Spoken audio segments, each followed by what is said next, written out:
Hey there, it's Dave Altavilla for Hot Hardware here with one of the first all-in-one desktop PCs to hit the market, powered by AMD's new Ryzen family of processors. This is the Dell Inspiron 7000 all-in-one desktop PC, and it is powered by none other than an AMD Ryzen 7 1700 8-core processor under its hood. It's also strapped with an AMD Radeon RX 580 GPU to push the pixels around.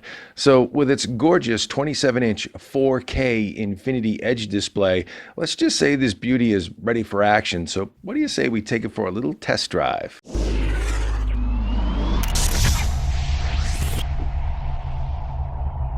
So again, the species of all-in-one desktop PCs that you're looking at here is the Dell Inspiron 7000 model number 7775. It is based on an AMD Ryzen 7 1700 processor, 8 cores, 16 threads of processing, 20 megs of cache, and a 3.7 gigahertz precision boost frequency. Or you could opt for a Ryzen 5 1400 model as well. And this is indeed the 27-inch 4K Ultra HD Infinity Edge display. Beautiful display, 350 nits of brightness. It is an anti-glare display and it is an IPS panel. Dell also has a 27-inch Full HD option available as well, also IPS and anti-glare. Also on board is 16 gigabytes of 2400 megahertz DDR4 system memory, a 256 gig NVMe solid state drive, and we have a 1 terabyte 5400 RPM drive for bulk storage, and of course that Radeon RX 580, 8 gigabytes of GDDR5 memory on that for the graphics card, but there is also an Radeon RX 560 4 gigabyte option as well if you'd like to downgrade a little bit on the GPU. And interestingly, Dell offers an operating system option here. We are rocking Windows 10 64-bit Home Edition, but you can also select, if you choose, Ubuntu. On the left edge of the machine, you've got a couple of ports to work with, and these are the only ports that are available on the front face of the machine that you don't have to reach around back. You've got a USB 3.1 Gen 1 port here with power share, as well as a headphone jack and a 3-in-1 SD card reader. We suggest not plugging in the wireless keyboard and mouse dongle here, but save that for the back of the machine, which we'll show you next.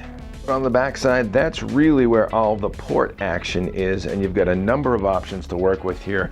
You've got two full-size HDMI ports. You can see one on either side. You've got these USB 3.1 Gen 1 Type A ports, as well as a USB 3.1 Type C port and some standard USB 2 ports. And there's just one more area on the back side of the machine that you need to get access to. A little bit tough to get at, so we're going to remove the base here. We've already unscrewed it from the stand.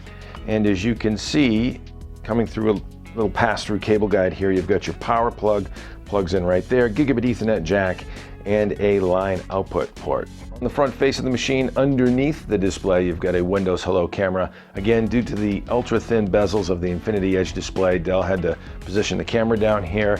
You could remedy perhaps an unflattering camera angle by plugging in an external webcam, but again, down underneath the display on the front face, that's where that Windows Hello camera is. And over here on the right edge underneath, we have a power button and an output selector switch for the display. It's back here that we would suggest plugging in that Dell wireless keyboard and mouse dongle. Fortunately, what's not hard to get access to are the internals of the machine. Just 2 screws removed from the rear cover plate on the back of the machine gives you access to an internal protective metal plate, 6 screws to remove that, and you get access to things like the DDR4 SODIMM sockets for upgrading RAM, or the M2 socket for upgrading the NVMe PCI Express solid state drive if you so choose. And taking a quick look at the Dell Premier wireless keyboard and mouse that was sent with our system.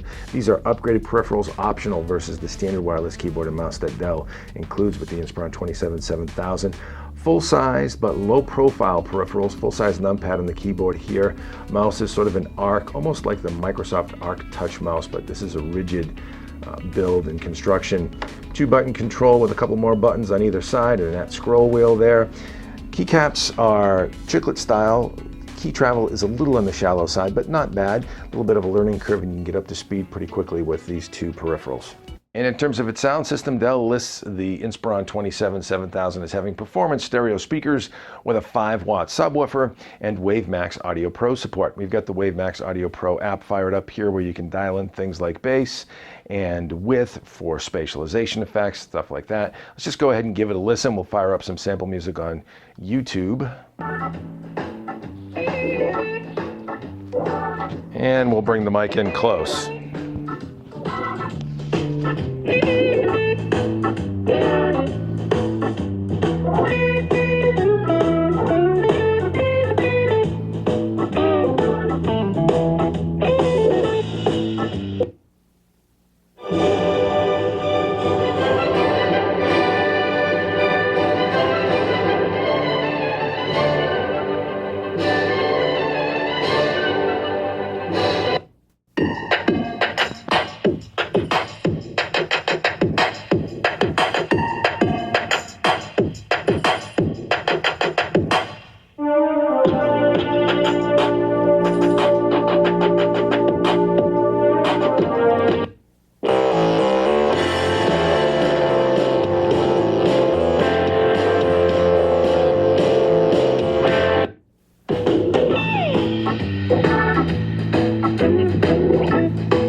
So not bad, good volume, pretty good bass response actually, and that is the sound system for the Inspiron 27-7000.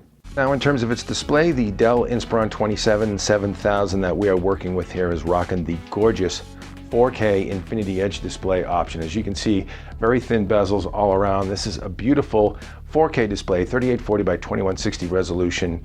It is an anti-glare IPS panel, so beautiful, high contrast, great output, great brightness, color saturation, and good viewing angles as well. I would say accuracy with the panel is also excellent. I'd say it's up for both home use as well as a bit of workstation or content creation workload. On the performance side of the equation, the Inspiron 27-7000 all-in-one has a pretty robust SanDisk PCI Express NVMe solid state drive, pushes about 1.5 GB per second read and about 700 megabytes per second on write throughput. And that fast SSD coupled with AMD's Ryzen 7 1700 8-core processor with 16 threads of processing and a precision boost frequency of 3.7 gigahertz basically means that this machine can handle whatever you could throw at it from an office productivity standpoint or a content creation workload like you see here in PC Mark 8. So no problem there, but let's take a look at what this all-in-one can do in terms of gaming. And so you're looking at Middle-earth Shadow of War at a resolution of 2560 by 1440 with very high image quality settings. And we will score about 37 frames per second on average in this benchmark. Again, 2560 by 1440 resolution and very high image quality settings. So good playability here, not quite able to hit 4K with high or very high image quality settings. You'd have to drop back down. If you wanted to drop resolution even further than 1440p to 1080p, you could definitely kiss 60 frames per second with that. But as you can see, the panel scales really well at 1440p here, and we get some nice scores in this benchmark at very high image quality settings. And powering through a bit of 3D Mark Firestrike on the standard preset. Absolutely no problem here. We're pushing about currently 62 frames per second, and we will score about 10,400 3D marks in this test, which actually puts it at one of the fastest all-in-one desktop PCs we've tested here at HotHardware so far. And finally, here we are running a bit of Tom Clancy's Ghost Recon Wildlands at 2560 by 1440 resolution and high image quality settings. As you can see, we get some nice statistics with this benchmark as well. GPU temperature at 68 degrees C, 100% GPU load, and we're pushing about 40, 42, 44 frames per second. So solid performance for an all-in-one desktop in gaming, and certainly a capable all-in-one desktop for office productivity and content creation workloads. But make sure you stop by HotHardware.com for our full review. I'll leave a link in the description below. Thumbs up on this video if you liked it. Subscribe here for more tech product review goodness, and of course our always entertaining 2.5 Geeks webcast. I'm Dave Altavilla for HotHardware with the Dell Inspiron 27-7000 all-in-one. Thanks for stopping by.